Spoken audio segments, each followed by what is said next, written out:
ආයිබෝන් කියලා පිළිගන්නවා සියලු දෙනාම අදත් ශාන බ්ලොග් අපේ YouTube channel එකට. ඉතින් අද මම කතා කරන්න කැමති මේ දිනවල රටේ බහුලව ආందోලනාත්මක කතාවක් යනවා චෙන්මනි සමූහ මිනිවල පිළිබඳව ලොකු කතාවක් ඇති වෙලා තියෙනවා. ඉතින් බොහෝ පිරිස් සමාජ මාධ්‍ය ජාලවල එක මත දරනවා මේ සම්බන්ධයෙන්.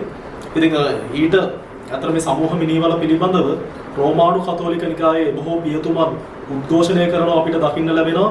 ඒ වගේම භික්ෂූන් බෞද්ධ භික්ෂූන් බෞද්ධ හාමුදුරුවෝ මේ සම්බන්ධව වෙනස් මතවාද පළ කරමින් සිටිනවා මේ කාලයේදී. චෙන්මනි සමූහ මිනිවල ගොඩාරගෙන පරීක්ෂණ කරන්න ඕනේ කියලා කතෝලික රෝමානු කතෝලික නිකායේ පියතුමන්ලා උද්ඝෝෂණයක් කරනවා. ඊට එරෙහිව බෞද්ධ හාමුදුරුවන් වෙනම අදහසක් පළ කරමින් ඊට විරෝධය දක්වනවා. ඉතින් මම කැමති මේ අතරමැද්දේ මේකට මධ්‍යස්ථ පිළිතුරක් බලාපොරොත්තු වෙන අදහසක් බලාපොරොත්තු වෙන මම තෝරගත්තා පෙන්තකොස්ත නිකායේ පූජකතුමෙක් එක්ක මේ වැඩසටහන මේ ඉන්ටර්විව් කරන්න මාත් එක්ක මේ වැඩසටහනට අද එකතු වෙලා ඉන්නවා පෙන්තකොස්ත නිකායේ නමුල පෙන්තකොස්ත දේවස්ථානයේ පූජකතුමන් වන රෙවරන්ඩ් සංජේද සිල්වා පූජකතුමන්. ආයුබෝවන් පූජකතුමනි. ආයුබෝවන් ශාන් මහත්මයා. පූජකතුමනි ප්‍රධාන ප්‍රශ්නය මම ඔබතුමාට යොමු කරන්න කලින් මට යම් ගැටලුකාරී තැනක් තියෙනවා. මම කැමතියි ඔබතුමාට මේ ප්‍රශ්නේ යොමු කරන්න.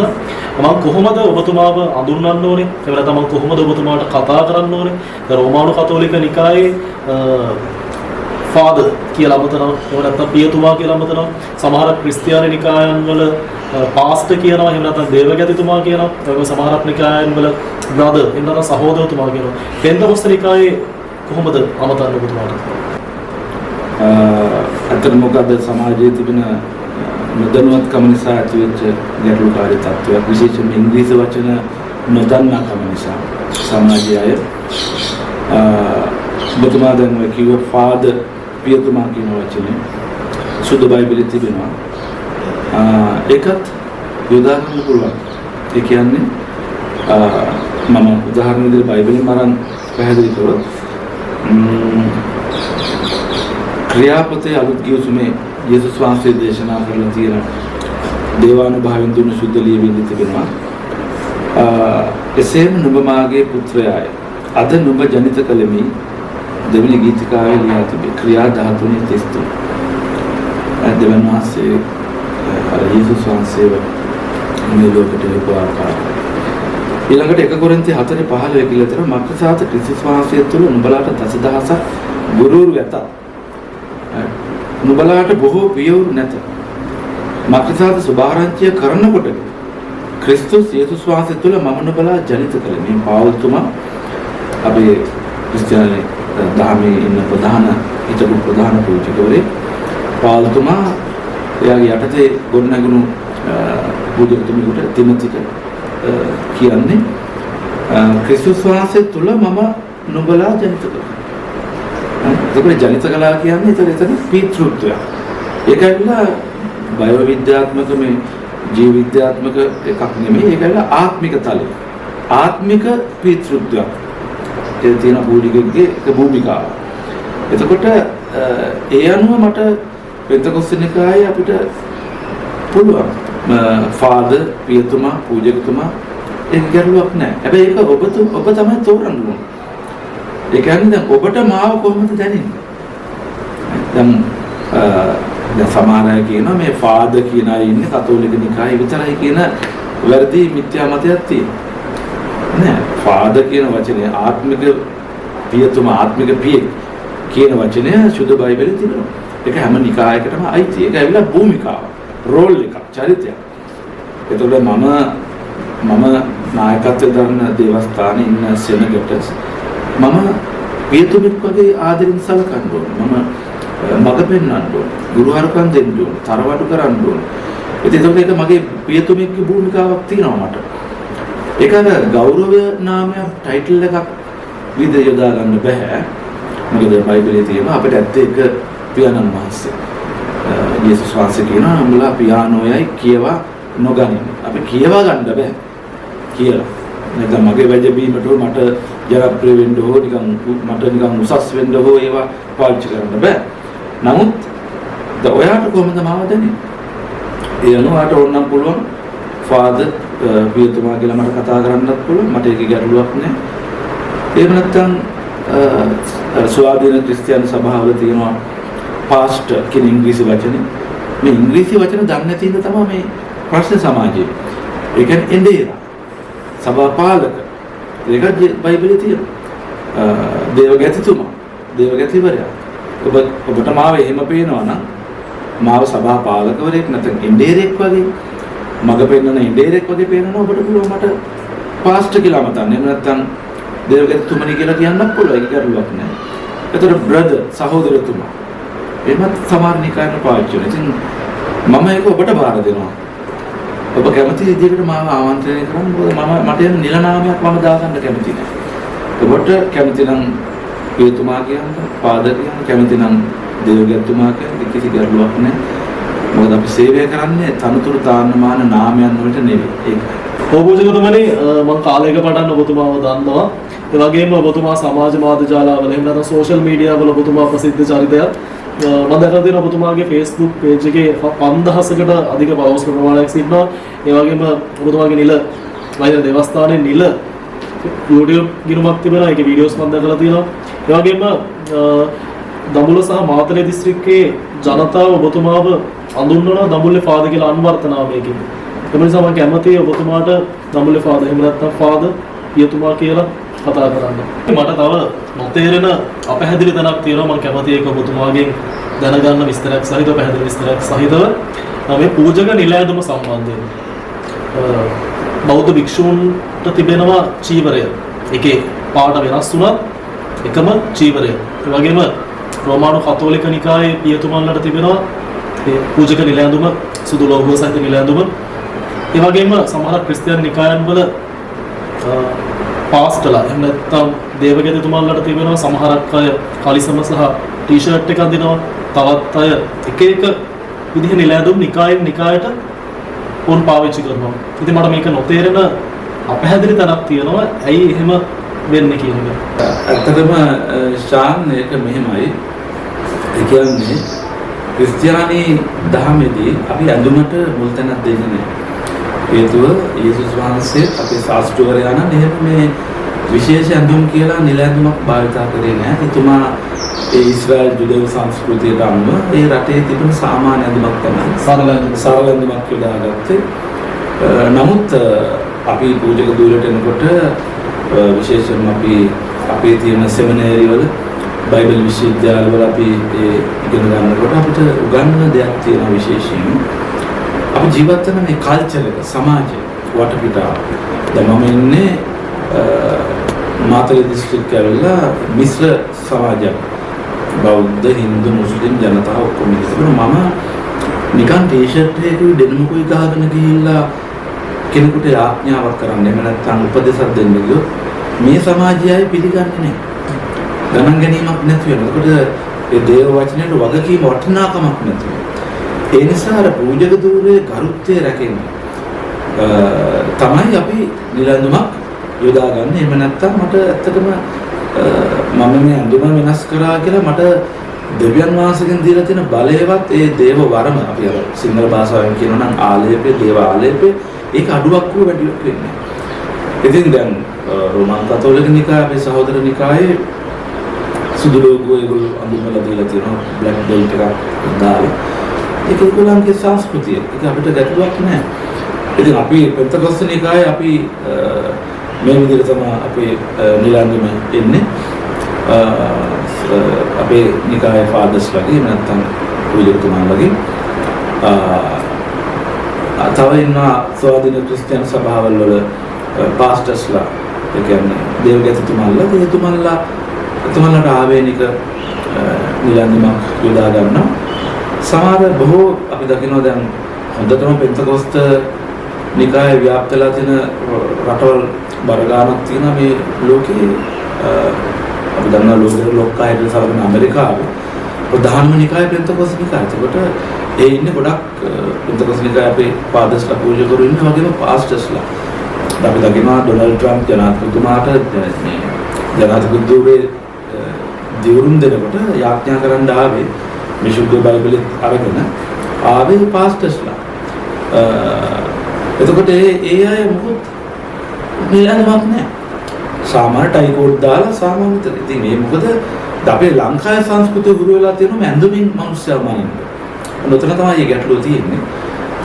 ඒ නිසා තමයි අපිටත් මේ යම් නිලැඳුමක් සහිතව ක්‍රියා කරන්න සිද්ධ වෙලා තියෙන්නේ. නැත්නම් අතරම ඇඳුම අවශ්‍ය නැහැ. ඇඳුම අවශ්‍ය නැහැ. ඉතින් ඒක ඇඳුම ලොකුට හිතන්න අවශ්‍ය දෙයක් නෙමෙයි. හොඳයි පූජකතුමනි, අපි එන අපේ ප්‍රධාන මාතෘකාවට යමු. අතම රටේ මහත් ආందోලනයකට තුඩු දීලා තියෙනවා මේ කාරණේ සම්බන්ධයෙන්. චෙන්මනි සමූහ මිනිවල නැවත ගොඩගෙන පරීක්ෂණ කරන්න ඕනේ කියලා රෝමානු කතෝලික නිකායේ පියතුමන්ලා උද්ඝෝෂණය කරනවා. ඉතින් මේ කාරණයට විරුද්ධව බෞද්ධ භික්ෂුන්ලා වෙනම අදහස් සහ මත දරනවා, වෙනම ඒකට විරෝධය දක්වනවා. ඉතින් මට මේක පැහැදිලි අදහසක් අවශ්‍යයි මට පුදුමාවි. ඇත්තටම ශාන් මගේ පුද්ගලික මතය මට මේ වෙලාවේ කියන්න පුළුවන්. ඒ කියන්නේ සමස්ත පෙන්තකොස්ත නිකාය නියෝජනය කිරීමෙන් මතයක් පළ කරන්න මට අවසරයක් නැහැ. ඒ කියන්නේ මට එහෙම අපේ ඉහළ නායකත්වයෙන් මොකද අපේ පෙන්තකොස්ත නිකායේ තියෙනවා බිෂප්තුමන්ලා, කාදිනතුමන්ලා, අපේ නිකායේ ඉහළ නායකයෝ ඉන්නවා. ප්‍රෙස්බිටේරියන්ලා ඒ වගේ අය ඉන්නවා. ඒ නිසා මට එහෙම අවසරයක් නැතුව නිල ප්‍රකාශයක් මට කරන්න බෑ. නමුත් මට පුළුවන් මගේ පුද්ගලික මතය මුදලියට කියන්න පුළුවන්. ඒ කියන්නේ දැන් චෙන්මනි සමූහ මිනිවල නැවත හාරලා පරීක්ෂණ පවත්වන්න කියන ඉල්ලීමේ මම වැරද්දක් දකින්නේ නැහැ. කතෝලික පියතුමන්ලා ඒ කරන ඉල්ලීම ඒකේ වැරද්දක් මම දකින්නේ නැහැ. නමුත් මේ දැන් මේක කරන කාලවකවානුව පිළිබඳ නම් මට ලොකු ප්‍රශ්නයක් තිබෙනවා. ඒ කියන්නේ මට එතනදී පැහැදිලි සැකයක් මගේ මේ විගලික මතයක් නිශාන් මේක පැහැදිලි මතයක් මට මගේ අදහසක් තියෙනවා. ඒ කියන්නේ මේක මේ මොන චේතනාවෙන්ද මේ පියතුමන්ලා කරන්නේ? උද්ඝෝෂණ කරන්නේ කෑග ගහ පියතුමන්ලා ගොඩක් මම දැක්කම මාත් මේ වීඩියෝ දැක්ක සමාජ මාධ්‍යවල සැරිසරනවා. මේ වගේ දෙයක් අවශ්‍යලා අරගෙන ලොකු කලබගෑනියක් කරන්න පුළුවන් වකවානුවක්ද රටේ තියෙන්නේ. මොකද විශේෂයෙන් අපේ බලාපොරොත්තු මේ වර්තමාන රජය තුලින් ඒ පාස්කු ප්‍රහාරය වැනි ඒ මෙලෙච්ච තිරිසන් ඒ ප්‍රහාරයේ මහමොලකරුවන් සොයා ගැනීම දැන් බොහොම ආසන්නයට ඇවිල්ලා තියෙනවා කියලා අපි දකිනවා සමාජ මාධ්‍යවල. දැන් මේ අවශ්‍ය වෙන්නේ මේකට අවධානය යොමු කරන්න. නමුත් මම දකිනවා මේක එක්තරා විදිහක කුමන්ත්‍රණයක්ද කියලා. මොකද මේ කතෝලික නිකායේ පියතුමන්ලා එක පැත්තකින් ඒගොල්ලෝ පාස්කු ප්‍රහාරයේ මහමොලකරු හොයලා දෙන්න කියා කතා කරන ගමන් අපි දකිනවා වර්තමාන ආණ්ඩුව ඇත්තටම සක්‍රියව අපි ඇත්තටම අගය කරන්න ඕනේ. ජනාධිපතිතුමා ඇතුළු ගරු අනුර කුමාර දිසානායක ජනාධිපතිතුමා ඇතුළු අගමැතිනි ඇතුළු ඒ ආරක්ෂක අමාත්‍යතුමා ඇතුළු මේ ඒගොල්ලෝ තාසනේ රහස්‍ය පොලිසිය හොඳ වැඩ පිළිවෙලක් දැන් කරගෙන යනවා. පාස්කු ප්‍රහාරයේ ඒ මහමොලකරු අල්ලන්න අපි නම් දන්නවද මහමොලකරු කවුද කියලා. නමුත් දැන් මේක සාක්ෂි ඔප්පු කරගන්න එපා උසාවියේ. ඉතින් දැන් අපි දකිනවා මේ අවස්සේ කතෝලික පියතුමන්ලා මොකද්ද මේ නටින නාටක. මම ඒක නාටකයක් කියලා දකින්න ශානතර. මොකද මේක නෙමෙයි අවස්ථාව. චෙන්මනි මිනි සමූහ මිනිවල පරීක්ෂා කරලා මොකද අපි දන්නවා ගොඩක් ඉස්සර ලංකාවේ තිබ්බ ඒ ත්‍ස්වාදී යුද්ධය. ඉතින් අපි දන්නා මේ මිනිවලේ අපේ හමුදා සැපලුන්ගේ මිනිත් තියෙන්න පුළුවන්. අපි කොහොමද දන්නේ? එතකොට දෙමළ ජාතිකයන්ගේ ත්‍ස්වාදීන්ට එකතු වෙලා සටන් කරපු ඒ LGBT කාඩර්ස්ලාගේ මිනිත් තියෙන්න පුළුවන්. අපි දන්නේ නැහැ. ඒක සැබවින්ම පරීක්ෂා කරන්න ඕන. ඒ මතේ මම ඉන්නවා. නමුත් මේක නෙමෙයි වෙලාව කියන එක මගේ මතය. මොකද දැන් මේ දේ අවශ්‍යලා අරගෙන මේ කතෝලික පියතුමන්ලා මොනවද බලාපොරොත්තු වෙන්නේ? රජය අපහසුතාවයටපත් වෙනවා. මගේ පුද්ගලික මතය ඒක. ඒ කියන්නේ දැන් වෙන අතකට මේක ගෙනියන්න හදනවා. එතකොට ජනවර්ගය අතරේ ගැටණයක් ඇවිල්ලා දැන් අපි දකිනවා ලංකාවේ බන්ධනාගාර තුළ දැන් ලොකු නසන්සුන්තාවයක් ගැටුම් ඇවිල්ලා මොකද මේක පැහැදිලි ඉතින් අපි අර ශාන් අපි කියනවා වගේ අපි බබාලා නෙමෙයි. අපි සොත්ත බබාලා නෙවෙයි. අපි මොහුකරා කියපුවා අපි දන්නවා මොනවද මේ වෙන්නේ කියලා. කියන්නේ මේ අර මහමොලකරුවන්ට පහුගිය ඒ දූෂිත පෞල් පාලනයේ හිටපු අයට දැන් ඒගොල්ලෝ දන්නවා ඒගොල්ලන්ට දැන් තොණ්ඩුව බෙල්ලට වැටෙන්න යන්නේ බොහොම ළඟයි කියලා. දැන් ඒගොල්ලෝ වියරුවෙන් අර බේරෙන්න දම උත්සාහයක් මේ ශාන්තියනේ. හරි. දැයලා උත්සාහ කරන්නේ නඩු ටික කොමාරි පරක්කු කරගන්න ඕනේ එක්කෝ බන්ධනාගාරවල උල්ලති කරන්න ඕනේ. ඒක මම දකිනවා මේ චෙන්මනී මිනී වලේ ප්‍රශ්නයක් ඇදලා ගත්තේ රජය අපහාතයට පත් කරලා වෙනම පැත්තකට මේක ගෙනියන්නද කියන සැකේ මට එනවා. එතකොට ඒ පියතුමන්ලා කතෝලික පියතුමන්ලා මේ පහුගිය දූෂිත මිනිමාරුවේ බලකාමී ඒ ජන අරගල වලින් පන්නලා දාපු දූෂිත පෞල් පාලනයට කඩේ යැමැද්ද මේ කරන්න කියන සැකේ මට එනවා. මේක මගේ පුද්ගලික මතයක්. මේක මේ පෙන්තකොස්ත නිකායේ මතය කියලා ගන්න එපා. මම එහෙම නිල වශයෙන් මතයක් පළ කරන්න දෙන්න මට එහෙම අවසරයක් ගන්න වෙනවා එහෙම වුණොත්. නමුත් අර අහපු නිසා ප්‍රශ්නේ. ඒ නිසා චෙන්මනේ මිනී වල නැවත හරලා පරීක්ෂණ කරන එක කරන්න ඕනේ. ඒකේ වැරද්දක් නැහැ. අපි හොයාගන්න බෑ කවුද මොකද්ද මේ කියලා. සමාජලට ඒකේ LDT ත්‍ස්තවාදීන් කරපු අපරාධ වෙන්නත් පුළුවන්. ඒක පරීක්ෂා කරද්දී අහුවේ. හමුදාය පැත්තෙන් යුද්ධ කරද්දී දෙපාර්ශ්වය අතර වෙඩි හෝමාරුවෙන් මරුණ අය වෙන්නත් පුළුවන්. අපි දන්නේ නැහැ. ඒක ප්‍රශ්නයක් නෑ. ඒක පරීක්ෂා කරන්න ඕන. නමුත් මේක නෙවෙයි වෙලා. මේක නෙවෙයි වෙලා. එතන මෙච්චර කල් හිටියේ අය ඔකට උද්ඝෝෂණ කරලා. මට එහෙම ප්‍රශ්නයක් තියෙනවා. ඒක කතෝලික පියතුමන්ලට මේක කලින් මතක් වුනේ නැද්ද? මොකද යුද්ධය වෙලා කොච්චර කල්? එතකොට මේක මම දකින්නේ ආණ්ඩුව අපහාතයට පත් කරලා අර පහුගිය හිටපු දූෂිත පාලන තන්ත්‍රයට වෙනුවෙන් කඩේයමක් හැටියට තමයි මම මේක දකින්නේ. මම කනගාටු වෙනවා කතෝලික පියතුමන්ලගේ මෙවැනි දියාරු ස්වභාවයේ හැසිරීමක්. උද්ඝෝෂණය කර කෑ ගගහ සතන් පාට කීදී පාරවල් ගාන ඒක අපිට අනුමත කරන්න බෑ ශාන්. ඒක නෙමෙයි පූජකතුමෙක්ගෙන් විය යුතු දේ. වගකීම් යුතු පූජකතුමෙක්ගෙන් ඒක මේ වෙලාවත් නෙමෙයි. මේක වෙලාවක් නෙමෙයි. මේ වගේ දෙයකට රට තල්ලු කරලා ගන්න. අපි මේ වෙලාවේ රජයට සහයෝගය දීලා උපරිම මේ හොරු අල්ලන්න දූෂිතව අල්ලලා මහමොලකාරෝ ඉන්නේ පාස්කු ප්‍රහාරයට විතර නෙමෙයි. මහ බැංකුව වරක කඩපු මහමොලකාරුත් ඉන්නවා අල්ලන්න තියෙනවා. එතකොට රටේ ධනෙ හූරාගෙන කාපු මහමොලකාරෝ ඉන්න ඒගොල්ලන් අල්ලන්න ඕනේ. ඉතින් මහමොලකාරෝ ඉන්න ගොඩක් අල්ලන්න. නමුත් මේක දැන් මොකද්ද වෙන්නේ? මිනිවලක් අරගෙන මේ ප්‍රශ්නේ පැටලුවාම මොකද වෙන්නේ? රජයේ අපහසුතාවයට පත්වලා අර කල යුතු කාරණා ටික පහු බහැලා මෙතන වෙන ගැටණයක් ඇති වෙනවා. ඒ නිසා මම ඇත්තට මේක අනවශ්‍ය වැඩක් මේ වෙලාවේ පටන් ගත්තේ කතෝලික පියතුමන්ලා කියන එකයි මගේ මතය. ඇත්තටම ශාන් මට තව දෙයක් කියන්න ඕනේ මේ ඒත් එක්කම මේ අපි ඔබ දැක්කත් දන්නේ අර තරුණ දෙන්නෙක් කෑලි දෙකට වෙලා මහපාරේ මැරිලා යන විදිහ බයික් රේස් යතුරුපැදිය යනතු. ඒතර මම දැක්කා ඔබ දැක්කත් දන්නේ එක වීඩියෝ එකක කතෝලික පියතුමෙක් ඇවිල්ලා අර කෑලි එකතු කරනවා. ඉන්නේ බල්ල කොටස එකතු කරලා මම දන්නේ එතන ඒ වෙලාවෙම කොහොමද දුවන් ආවේ කියලා එතනට. ඉතින් එහෙම එකතු කරනවා. එතකොට පාස්කු බෝම්බෙන් බොහෝ කතෝලික මිනිස්සු කතෝලික තරක් නෙමෙයි බොහෝ ජන ප්‍රශාසනීය ගියා. එතකොට දැන් මේ මට ගැටලුවක් වෙනවා දැන් මේ කතෝලික පූජකතුමන්ලා පියතුමන්ලා මේ දෙවියන් වහන්සේ දුන්නු දේවකාරියද මේ කරන්නේ? මට තියෙන ගැටලුව ඒකයි.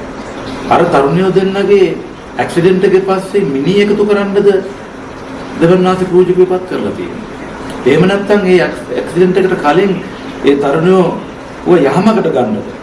තරවඩු කරලා ඒ බයික් රේස් එක වෙන්න කලින් එතනට ගිහිල්ලා මේ තරුණයන්ට අවවාද කරලා අනුශාසනා දීලා මොකද මම හිතන්නේ මට ආරංචි දෙන සමාජ මාධ්‍යවල තිබ්බ විදිහට එක තරුණයෙක් ඒ දෙකට මැදින් කඳ වෙන් වෙලා මැරලා වැටුණු තරුණයෙක් මම හිතන්නේ කතෝලික. තරුණයෙක් කතෝලික කියලා තමයි මට සමාජ මාධ්‍යවලින් දැනුවත් උනේ. එතකොට එතනදී පූජකවරුන්ගේ කාර්යය ෆේල් නේද අසමත්. ඒ පූජකවරු ඉන්නේ මිනිවලවල් හාර ඒක කරන්නද නැත්නම් මොකද්ද එතුමාලගේ කාර්යය? ඉතින් මම මේ ප්‍රශ්නෙත් යොමු කරනවා මේ වෙලාවේ සමාජයට. ඇත්තටම පෙන්තකොස්ත නිකායේ පූජකතුමෙක් හැටියට මම මේ වෙලාවේ ඇත්තටම අප්‍රසාදය පාල කරනවා මේ කතෝලික පූජකතුමන්ලගේ ක්‍රියාකලාපය රටට ගැලපෙන්නේ මේ වෙලාවේ. එතුමන්ලා කරන්න ඕන දේ නෙමෙයි කරන්නේ. අර පැත්තේ මහමොලකාරය හොයලා දෙන්න කී බෙරිහන් දෙනවා මාධ්‍ය සාකච්ඡා පවත්වනවා. ඒකත් මට පේනවා නිකන් රඟපෑමක්ද කියලා. එහෙමත් හිතන වෙලාවක් තියෙනවා මට. ඒ කියන්නේ ඇත්තටම වුණා තියෙනවද මහමොලකාරය හොයාගන්න? අනිත් පැත්තෙන් ඇවිල්ලා වෙන ප්‍රශ්න දාලා රජය අපහසුතාවයටපත් කරන්න හදන මිනිවලවල් ගොඩ ගන්න කියලා උද්ඝෝෂණය කරනවා. ඉතින් ඒක කරන්න ඕන වෙලාවක් තියෙනවා ශාම. ඒක මේ වෙලාව නෙමෙයි. ඉතින් අපේ රටේ දැන් මූලික අපි ඔක්කොගෙම ඉල්ලීම තමයි මේ රජයෙන් පාස්කු ප්‍රහාරයේ ඒ අහිංසක මිනිස්සුන්ව ළමයිව අමුවේ පල්ලිය ඇතුලේ මරලා දාපු ඒ මෙලෙච්ච සිදුවීම යට ඉන්න පිටුපස්සේ ඉන්න දේශපාලන මහමොලකරුවෝ කවුද? බලල්ලත තමයි සහරන්න ඇතුළු ඒ මරාගෙන මරන පිරිසෙල්ල බලල්ලතක් විතරයි මම දකින විදිහට. මේක මගේ පුද්ගලික මතය. නමුත් ඒ බලල්ලත මෙහෙවපු මහමලකරුවෝ තාම නිදන්නේ. ඉතින් ඒක හොයන්න තියෙන වකවානුවේ වෙන ප්‍රශ්නයක් ඇදලා ගත්තාම මම මේ පූජකතුමන්ලගේ විශේෂයෙන්ම අපේ කතෝලික නිකායේ උද්ඝෝෂණ වලට මිනිවලවල් ගැන කිය පාර උද්ඝෝෂණ කරන අයගෙන් මම අහන්න කැමතියි ඔබතුමන්ලා මේ කාටද කඩේ යන්නේ? ඔබතුමන්ලට සැබෑ වමනාවක් තියනවද මේ ආණ්ඩුව ලවා පාස්කු මහමොලකරුවෝ පිළිකරගෙන දඬුවම් දෙන්න? මේ වෙලාවේ ආණ්ඩුවට මේක අපහසුතාවයටපත් වෙන විදිහට ඒ මහමොලකරුවන්ට වාසි වෙන විදිහට ඔබතුමන්ලා මේ මිනිවලක් ඇදලා ගන්න. මම මේ ප්‍රශ්නේ යොමු කරනවා කතෝලික පාදස්කට. පොබුජෝතුමනි මට පැහැදිලි අවබෝධයක් ලැබුණා ඔබ පිළිතුරේ. මම කැමති ඊළඟ ප්‍රශ්නේ යොමු කරන්න පාස්කු ප්‍රහාරය 2019 හැමෝම දන්නවා ඒ කාරණාව. පාස්කු ප්‍රහාරය සම්බන්ධව එක්තරා දේශපාලන පවුලකට සමාජයෙන් ප්‍රබල චෝදනාවක් එල්ල වෙනවා. එක්තරා දේශපාලන පවුලකට මම නම කියන්න බෑ. ගොඩක් සමාජයේ මේ පවුලට ඒ දේශපාලන පවුලට ලොකු චෝදනාවක් බරපතල චෝදනාවක් එල්ල වෙනවා පාස්කු ප්‍රහාරයට වග කියන්න ඕනේ වුන් කියලා. ඉතින් මට මේ ගැන ඔබතුමාගෙන් වැඩි දුරටත් පැහැදිලි කිරීමක් අවශ්‍යයි මේ ගැන. ඇත්තටම ශාන් ඒක ටිකක් සංකීර්ණ ප්‍රශ්නයක් ඔබ යොමු කරේ. මොකද ඒ සම්බන්ධ නඩු කටයුතුත් යන කාලවකවානුවකට පිළිතුරක් දීමේදී අපි පරිස්සම් විය යුතුයි. ඒ වගේම මම නැවතත් කියනවා මේක මගේ පුද්ගලික මතය.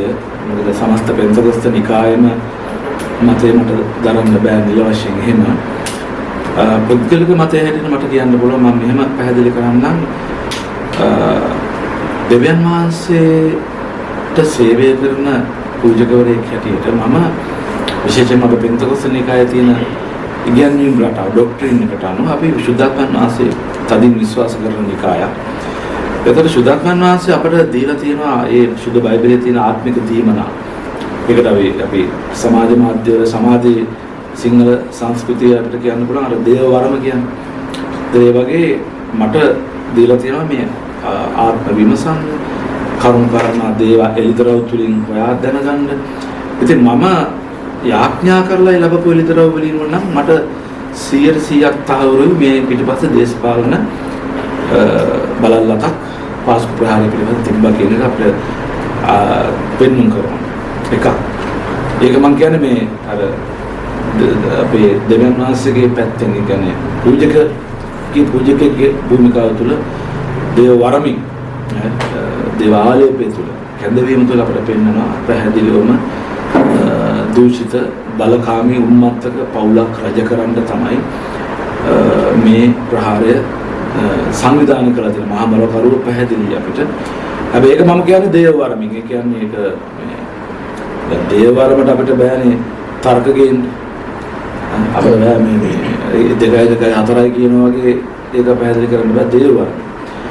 එතකොට එතනදී ඔබ ඇහුවේ පාස්කු ප්‍රහාරය සම්බන්ධව මොකක්ද ඔබේ මතය කියන්නේ?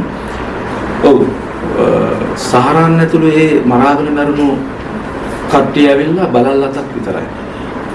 මොකද අපි දන්නවානේ එතනදී කියවෙනවානේ මේ රහස් පොලිසිය ප්‍රකාශන අපි දැන් දකිනවා සමාජ මාධ්‍යවල අපි දකිනවා ගහනවා කියලා දැනගෙන හිටියලු මෙහෙම ගහයි කියලා හිතුවේ නෑලු. ඉතින් හරි විහිළු ප්‍රකාශන මේවා අපි දකිනවා දැන් සමාජ මාධ්‍යවල. ඒතර ගහනවායි කියලා දැනගෙන හිටියා මෙහෙම ගහයි කියලා හිතුවේ නෑ.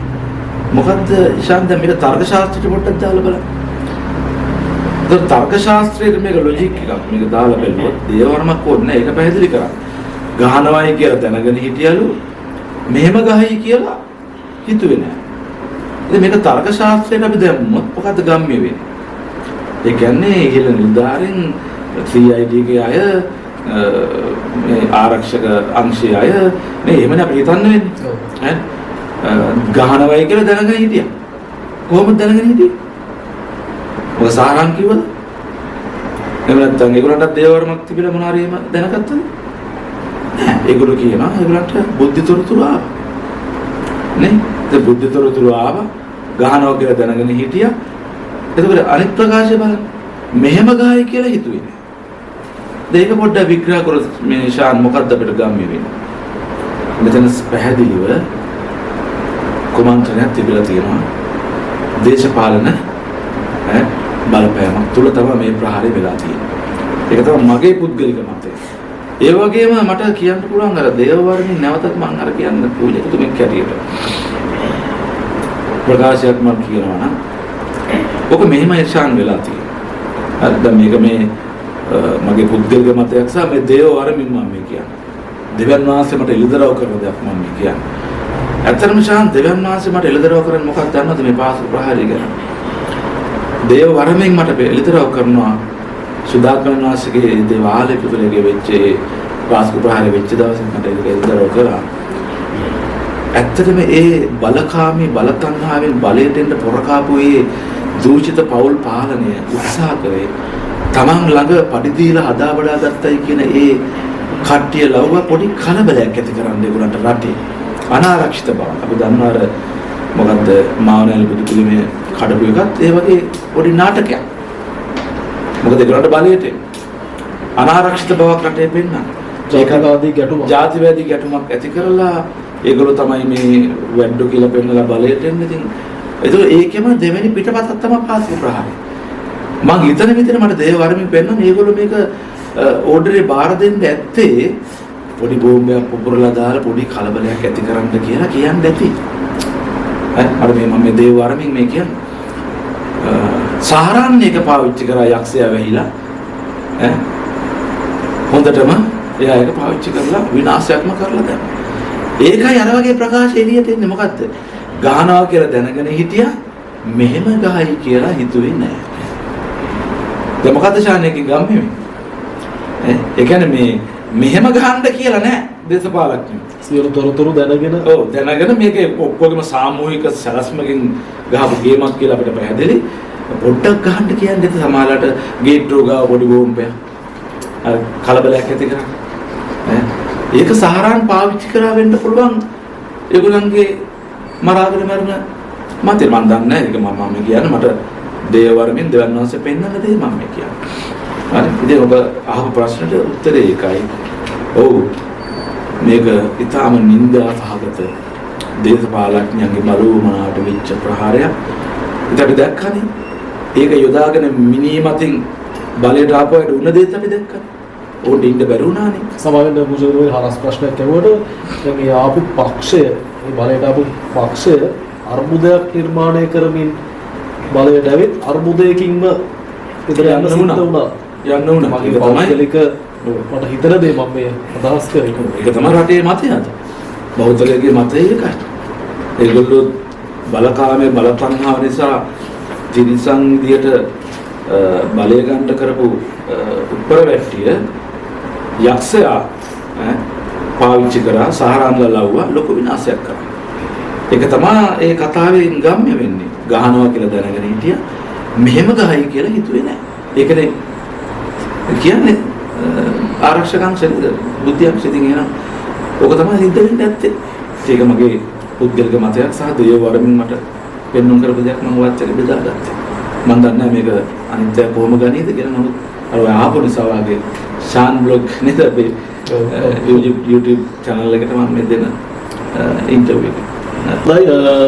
ෆාදර් බොහොමත්ම ස්තුතියි. ඔබගේ ඔබ ඉතාමත් කාර්යබහුල පුද්ගලෙක්.